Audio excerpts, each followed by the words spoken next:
ये देखिए साथीहरू मेसेज चाहिँ कसरी रिङटोन हटाउन सकिन्छ म अब आज बताउन गइरहेको छु। यससे पहिले यिनीहरू घुमाउनुपर्छ, सेटिङमा जानुपर्छ किनभने यसैमा देऊ छ। अन्त आउनुहोस् तल आउनुहोस्, त्यसपछि छैन भने माथि जानुपर्छ, साउन्ड एन्ड भाइब्रेसनमा क्लिक गर्ने, त्यसपछि तल आउनुपर्छ अनि डिफल्ट नोटिफिकेसन साउन्डमा क्लिक गर्नुपर्छ।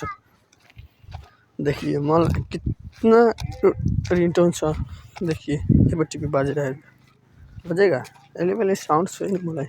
अच्छा यसो हेलो नै राख्नु छ भने कुनै नोइनपट्टि पनि नोइनमा क्लिक गर्ने, बस नोइनमा क्लिक गर्दै कुनै पनि मेसेज रिङटोन आउँदैन। Thank you.